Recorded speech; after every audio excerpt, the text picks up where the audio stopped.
Today's the first day of statewide early voting in Michigan, and both presidential candidates are in the state trying to energize their supporters. Former President Donald Trump's in Novi, which is a suburb of Detroit. Year after year, globalist politicians like Kamala Harris sold you out and let other countries loot and pillage and plunder your wealth. Vice President Kamala Harris is on the other side of the state, pressing her message that reproductive rights are at stake in the election. 2 years ago. We are seeing the impact of these laws causing clinics, healthcare clinics, to shut down. The physicians that I've been talking with are concerned about this myriad of issues that have highlighted the fact that because of Trump and what he did with the Supreme Court, we are looking at a healthcare crisis in America. Tonight, she'll be in Kalamazoo with former First Lady Michelle Obama. Earlier, I asked Chad Livengood, the Detroit News politics editor and columnist, to tell us about the race for Michigan's 15 electoral votes. This race is neck and neck, and there's no clear front runner in Michigan right now. Kamala Harris is spending Saturday with former First Lady Michelle Obama in Kalamazoo, a university town, Western Michigan University. She needs to do really well in these university towns in Ann Arbor and Ypsilanti and Mount Pleasant and of course East Lansing as well, because this is where she's going to need to run the score up to counter some of Trump's advantages in working class areas of the state. Former President Trump is in Oakland County, which is a Detroit suburb. What does that tell us about who he's trying to motivate? Yeah, he's trying to get the core Republican base of Oakland County to get them out and get them to vote early. This is, his strategy has definitely turned towards trying to mirror the Democrats' strategy in previous elections to try to bank as many early votes between absentee votes by mail and also early in-person voting. The Michigan economy, of course, still built around the auto industry of internal combustion engines. This shift to electric vehicles, how's each campaign dealing with that issue? Donald Trump has honed in on this subject with very tight specific issues, going after EVs, essentially saying to people, your big three automakers should not be trying to compete with China. I mean, he went into Flint, Vehicle City, the birthplace of General Motors, and made this message about a month ago. And he's continued to talk about it and really rail against electric vehicles.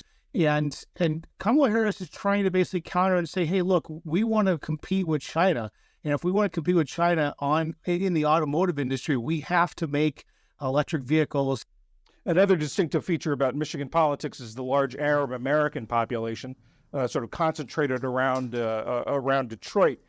Early on, when President Biden was still in the race, there was a lot of unhappiness among that community about his staunch support for Israel in the war in Gaza.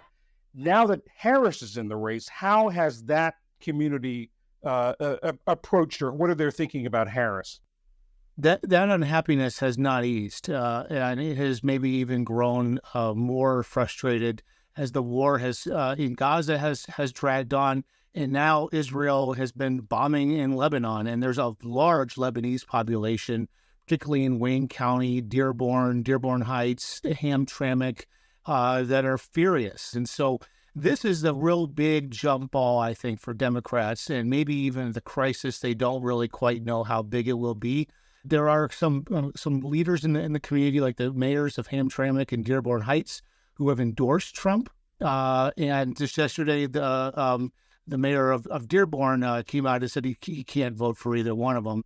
I mean, could that also affect the Senate race? You've got the Democrats trying to hold on to the seat that Debbie Stabenow is stepping down from. You have a current Democratic House member, Alyssa Slotkin, running against a former Republican House member, Mike Rogers. Could that affect that race as well? Oh, absolutely. They are both pretty hawkish, pretty pro-Israel. They are on paper, from a national security perspective, the exact same candidate. He used to be an FBI agent. She used to be a CIA agent. She worked in the Obama Defense Department.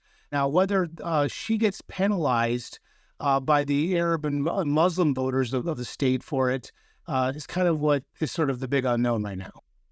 Democrats in Michigan are also trying to hold on to two open House seats including the one that Slotkin is giving up. And both those races are toss-ups, or rated as toss-ups. Tell us about those races.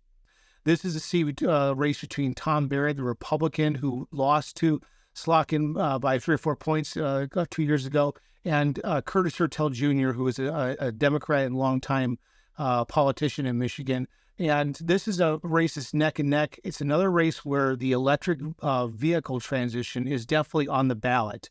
Lansing is an auto town, has 2 GM plants, and the future of one of those plants is pretty much in doubt right now. Democrats are trying to use this as an issue to say, hey, look, if you elect Tom Barrett or Donald Trump, this plant this Cadillac plant is in serious danger of closing.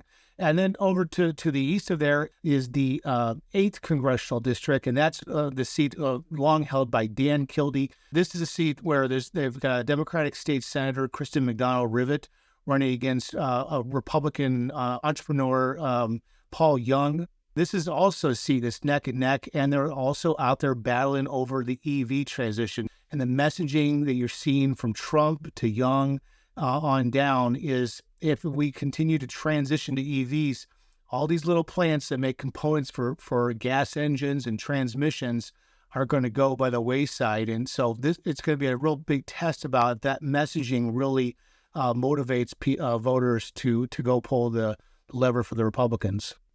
A lot of races to watch in Michigan on election night. Chad Lieben, go to the Detroit News. Thank you very much. Hey, thanks for having me, John.